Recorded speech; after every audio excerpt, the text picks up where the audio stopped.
Bismillahirrahmanirrahim. Ma yawaddul ladzina kafaru min ahlil kitabi walal musyrikina ayyunazzila 'alaikum min khairin min rabbikum. Jadi ini kita bedakan ya, kita bedakan. Makanya di sini selalu ada ahli kitab dan musyrik. Itu dua entitas yang berbeda. Apa? Dua entitas yang berbeda. Entitas ahlu kitab dan entitas musyrikat. Musyrikin dan musyrikat itu entitas yang dia itu tidak bertuhankan Allah, tidak bertuhankan Allah, gitu. Tidak bertuhankan Yahweh, tidak bertuhankan Elohim. Ya. Bahasa Kipti dan bahasa Ibrani itu kan Elohim atau Yahweh. Cara mereka melafalkan Allah begitu. Ya, cara mereka melafalkan Allah begitu. Sangat mungkin dulu Nabi Isa atau Nabi Musa melafalkan Allah itu ya Yahweh atau Elohim. Allah alam, kita nggak tahu karena bahasanya memang beda. Orang Jawa kan ngomongnya Gusti Allah, Pangeran, Kang Murbing Dumados. Ya ini dimaksud Allah. Nah, tetapi kalau orang musyrik itu ndak kepada Tuhan yang Maha Esa itu, tetapi kepada benda-benda, kepada binatang, kepada apa? Hal-hal yang selain itu min duni, ada kepada matahari, kadang kepada laut, macam-macam. Nah, saat itu ini yang saya perlu sampaikan juga. Saat itu dunia itu terpolarisasi menjadi dua bagian ya. Dua bagian superpower. Kalau tahun 60-an sampai tahun 90-an, dunia terbagi menjadi dua superpower tahun 50 sampai 90 ya. Superpower itu adalah USSR, ya, Uni Soviet Sosialis Republik atau Republik Sosialis Soviet yang komunis, dan USA, United States of America, itu adalah yang liberal. Dua superpower ini selalu berlomba pengaruh di seluruh dunia. Nah, ibaratnya gitu, dulu ada Persia sama Romawi. Di zaman dulu sekali, sebelum Nabi Isa lahir itu. Ada Persia sama Romawi. Kalau Persia itu simbol dari USSR atau Soviet, kalau Romawi itu simbol dari Amerika atau ahli kitab. Karena apa? Mereka terdiri dari Yahudi dan Nasrani. Jadi yang ahli kitab itu adalah yang masih menuhankan Allah. Meskipun mereka sebagian besar juga sudah melenceng dengan menuhankan. Misalnya Yahudi mengatakan Uzairun ibnullah. Uzair adalah anak Allah. Sementara Nasrani mengatakan Isa ibnullah. Isa adalah anak Allah. Tetapi mereka tetap mengatakan bahwa Tuhan mereka adalah Allah, meskipun ditambahi punya anak. Itu ahli kitab namanya. Kenapa ini saya terangkan? Karena nanti ada konsekuensi hukum yang berbeda juga. Misalnya, kalau makanan orang musyrik itu wis haram sampai kapanpun. Sementara makanan ahli kitab itu hillul lakum. Ya, wa ta'amuhum hillul lakum wa ta'amukum hillul lahum. Makananmu halal untuk mereka, makanan mereka halal untuk kamu. Nah, yang diterangkan di dalam ayat 105 ini dua-duanya. Ma yawaddul ladzina kafaru min ahlil kitabi wal musyrikin. Baik orang musyrik maupun ahli kitab, dua-duanya itu tidak suka ketika ayyunazzala 'alaikum min khairi min rabbikum. Tuhan menurunkan kebaikan kepada kalian. Kebaikan apa? Ya kenabian, Islam itu. Mereka tidak suka.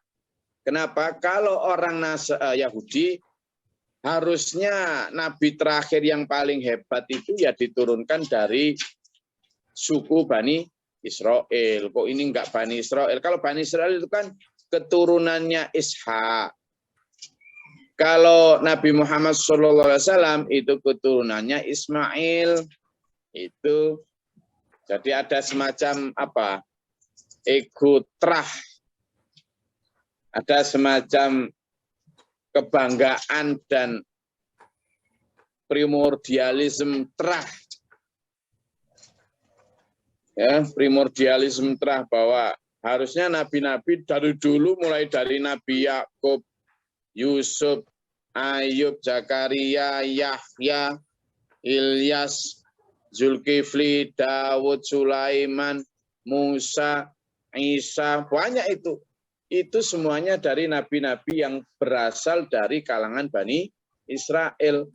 Kok setelah Isa itu masih ada 12 rasul Hawariyun itu. Setelah itu Rama, kemudian kok ujuk-ujuk melenceng ke garis keturunan Ismail. Itu kalau alasan dari orang Yahudi tidak suka dengan apa? Agama Islam yang diturunkan pada Nabi Muhammad. Jadi lebih kepada garis keturunan. Kenapa kok dari garis keturunan Ishak, bukan keturunan Ishak atau Bani Israel, kenapa kok dari garis itu? Alasannya orang Yahudi. Sementara alasannya orang Nasrani, ya karena ajaran. Karena ajaran Islam itu mentauhidkan Allah, la ilaha illallah, dan jangan kamu mengatakan satu di dalam tiga, tiga di dalam satu. Quran itu ada itu. Nah itu kan sudah sesuatu yang paling fundament dalam agama Nasrani, tapi dibongkar sama Islam. Itu. Nah, sehingga itulah yang kemudian membuat kaum Nasrani saat itu di masa Nabi Muhammad SAW benci, tidak suka. Jadi kalau orang Nasrani lebih kepada apa? Substansi ajaran. Kalau orang Yahudi lebih kepada terah atau keturunan. Nah, bagaimana dengan orang musyrik? Oh, orang musyrik jelas. Ingat loh ya, orang musyrik itu terutama yang di Mekah itu, mereka itu kalau dibilang, mereka masih mengatakan bahwa Tuhan kita itu Allah. Cuma kita itu perlu perantara. Ya, kemudian mereka membuat Lata, Uzza, dan seterusnya yang ditaruh di sekeliling Ka'bah itu. Nah, apa yang membuat mereka tidak suka dengan Nabi Muhammad SAW? Ya tentu itu. Karena ajaran Nabi Muhammad la tusyrik bihi syai'a, kan gitu. Allah ta'budullaha illa iyyahu. Agar kamu tidak menyembah kecuali kepada Allah, ya kan? Itu. Jangan menyembah selain Allah. La ta'budu min dunillah. Nah, padahal di situ, nah itu justru yang fundamen. Misalnya surat Al-Ikhlas, Qul huwallahu ahad, Allahus samad, lam yalid wa lam yulad wa lam yakul lahu kufuwan ahad. Itu kan jelas banget itu arahnya. Nah, yang kayak gini yang kemudian membuat kaum kafir atau kaum musyrik Mekah kemudian membenci. Sehingga ma yawaddul ladzina kafaru min ahlil kitabi walal musyrikina ayyunazzala alaikum min khairin min rabbikum. Itu faktor-faktor itu. Wallahu yahtasu bi rahmatihi man yasha, padahal itu domainnya Allah. Itu haknya Allah. Rahmat itu mau dikasihin siapa, kepada siapa, kapan, di mana, semua itu adalah karunia dan kehendak Allah. Mayyasha, kepada yang dia kehendaki. Wallahu dzul fadlil azim, dan Allah memiliki karunia yang sangat besar. Jadi sekarang pun ya masih ada kadang begitu. Membangga-banggakan keturunan. Sehingga seolah-olah yang berhak mendapatkan apa? Mendapatkan privilege untuk menjadi pemimpin, menjadi apa? tokoh agama, pemuka masyarakat, atau orang-orang yang dikultuskan itu hanya golongan seperti ini, kelompok seperti ini, atau keturunan si ini, si itu. Padahal itu semua adalah ini tadi. Wallahu dzul fadlil azim. Dan wallahu yahtasu bi rahmatihi mayyasha. Mayyasha itu berarti siapapun wes. Siapapun. Man di situ itu enggak ada batasan syartun apa, enggak ada. Kita itu yang membatas-batasi itu. Kalau Allah maha berkehendak, mau milih dari orang desa, mau milih dari orang yang kelihatan bodoh, mau milih orang yang kelihatannya enggak punya harta, mau milih siapapun, Allah mau menghendaki siapapun untuk menjadi apapun urusannya Allah. Lah iya toh. Allah mau milih memberi hidayah kepada penjahat paling jahat sekalipun lalu menjadi pembela Islam, panglima pahlawan Islam paling bagus, itu urusannya Allah. Itu urusannya Allah. Nggak ada kita kok mau nggak mungkin siapa kita. Lah iya. Jadi Allah membuat seorang khalifah misalnya. Awalnya khalifah ini adalah penjahat total. Bisa nggak? Allah membuat orang yang kemudian namanya harum di surga. Dan dia menjadi orang yang bahkan jadi rujukan hukum-hukum Islam.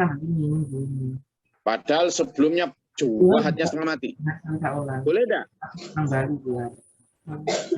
Mungkin nggak Allah membuat wali atau bahkan di atasnya wali, misalnya sahabat Nabi yang itu berasal dari pezina, dari dulu pembunuh, dulu wis gak karu-karuan musyrik, mungkin nggak?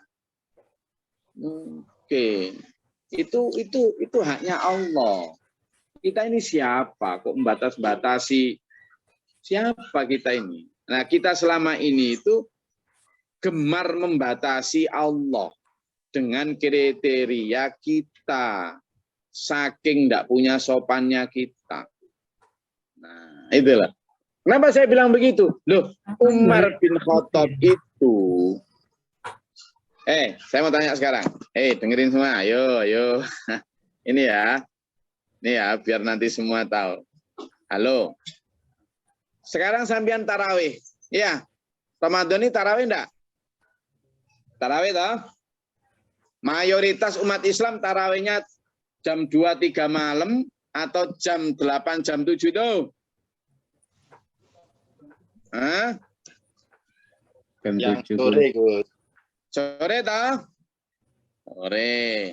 Sampean itu sedang mengikuti hukum hasil ijtihadnya seorang pembunuh.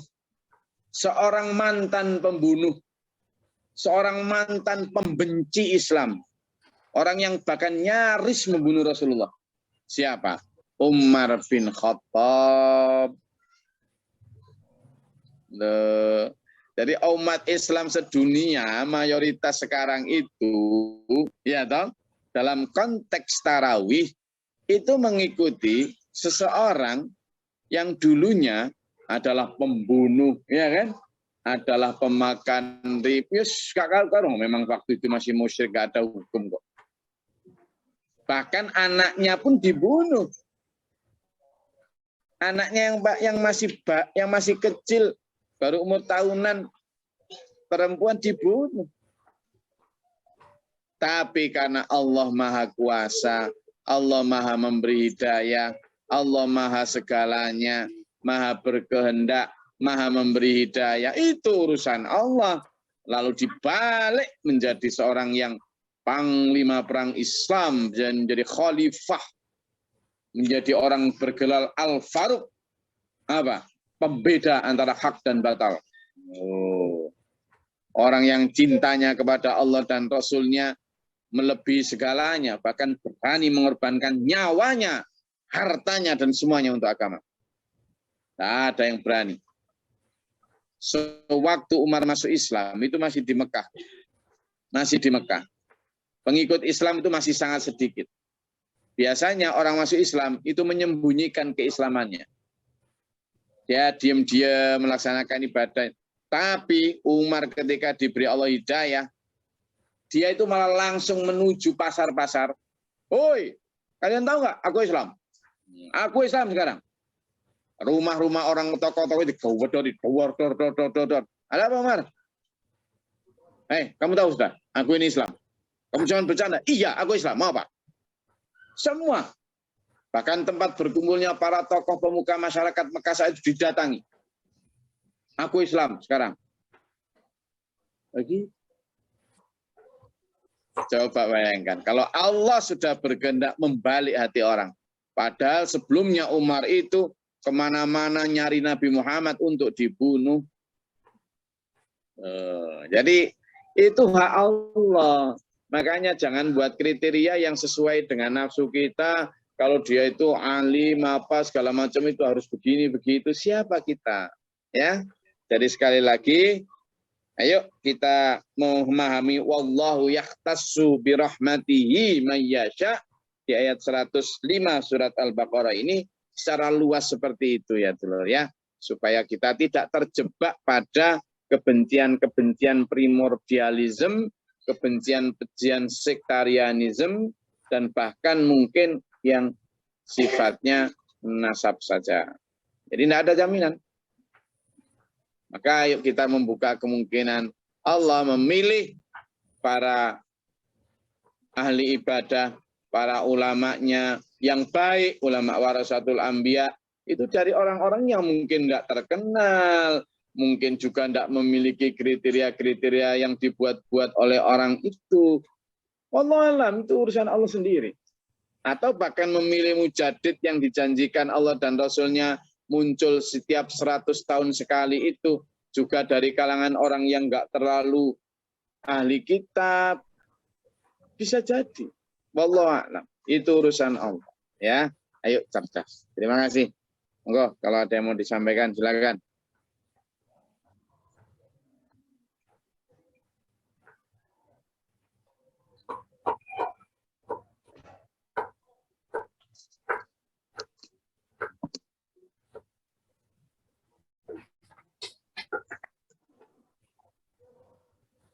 Pak Muslimin, oke.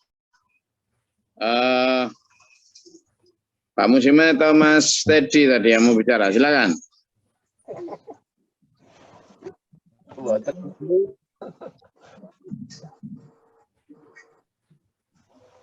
Siapa yang mau menyampaikan sesuatu, silakan. Oke, Pak Mukhlisin, silakan. Assalamualaikum warahmatullahi wabarakatuh. Di ayat 105 itu yang Gus terangkan tadi masalah bagaimana selama ahli kitab dan musyrikin.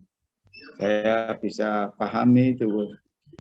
Dan sekarang ini apa kaitannya kita dengan dunia global itu, bahwa ada menghimpun, namanya itu PBB kan gitu ya. Nah, mungkin kaitannya dengan ini. Yang kedua itu kan berbagai macam bangsa-bangsa yang terikut di dunia ini. Ada yang khusus, Oki itu juga tidak jalan biasanya.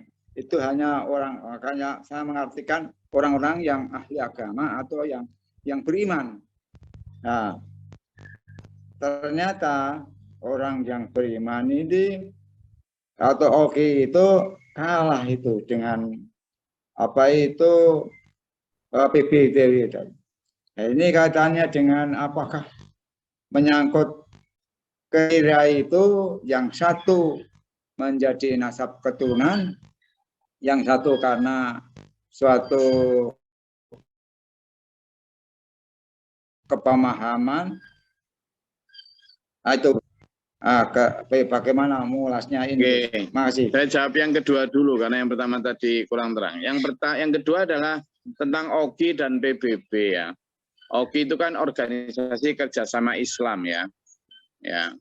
Jadi Islamic ISO, Islamic Cooperation Organization itu.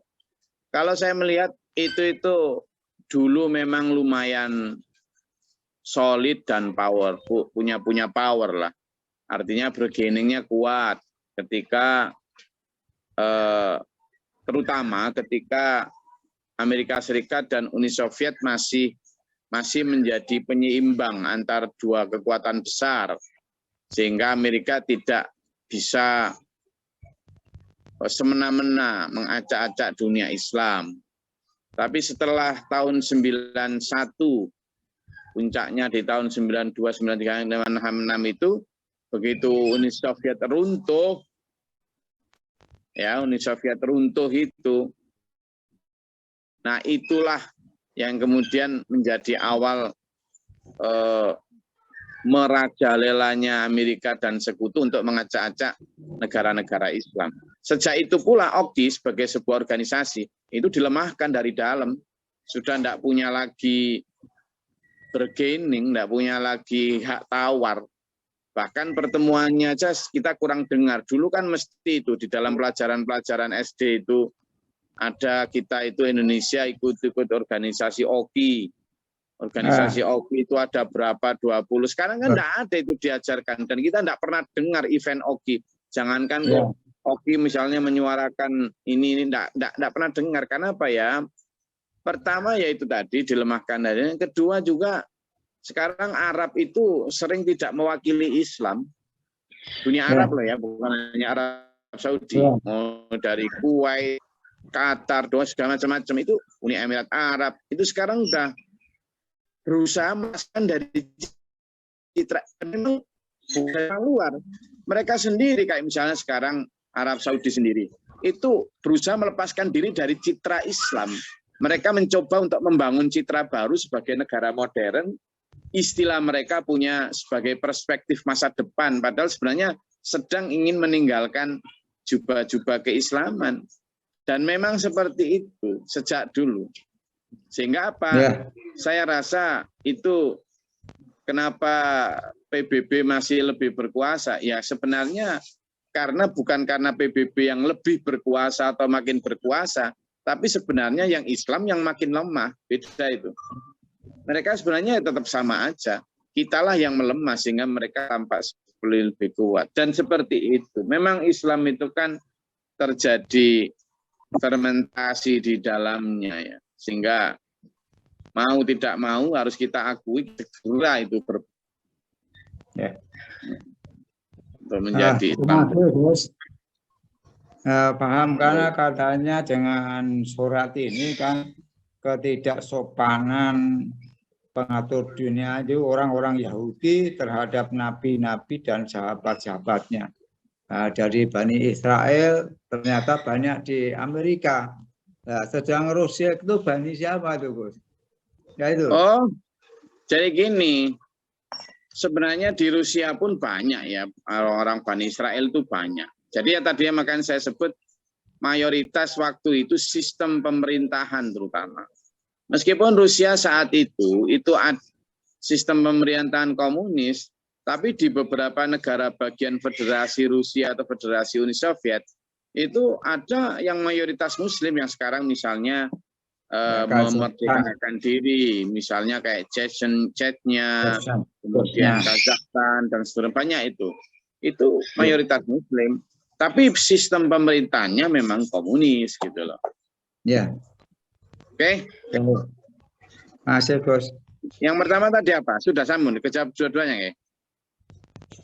Yang pertama sudah mencakup itu. Terima kasih. Karena ada apa itu musyrikin dan siapa itu ahli kitab. Kita pun terbagi dua antara ahli kitab Majusi Yahudi sama yang Nasrani tadi. Terima kasih. Jadi orang saat itu musyrik itu diwakili dengan kepercayaan namanya Majusi ya. Mereka menyembah matahari, menyembah api. Dan mereka suka biasanya bikin api unggun, lalu nyanyi-nyanyi mengelilingi api unggun itu, teriak-teriak, memuja-muja dan sebagainya. Biasanya begitu. Yang kayak kalau ada orang kemah kemudian mirip begitu. Ada lagi? Oke, cukup nggih kajian kita pada pagi hari ini. Tetap jaga kesehatan jasmani dan rohani kita. Ya, kita tetap ajak serukan kepada dulur-dulur semuanya agar kita diberikan Allah kesemangatan, kesehatan jasmani rohani, kebenaran dan tuntunan serta ampunan Allah sampai akhir kita dalam keadaan husnul khatimah. Amin. Allahumma shalli alaihi Allahumma fil mu'minin Allahumma hdina fi man hadayta wa afina fi man afayta wa lana fi man tawallait. Tabarakta rabbana wa ta'ala alhamdulillah wa qad astaghfirullah. Allahumma da'fana al-bala wal waba wa al-muslimin. Rabbana wa la taj'alna fil qawmi dhalimin Allahumma fa'dil jannah. Rabbana wa nafaktubna ma syahidin rabbana la tuzigh qulubana ba'da idh hadaytana wa hab lana min ladunka. Rabbi a'udzu bika min hamazati syaitanir rajim. Rabbana ja'alna muslimin laka wa mu'minatan wa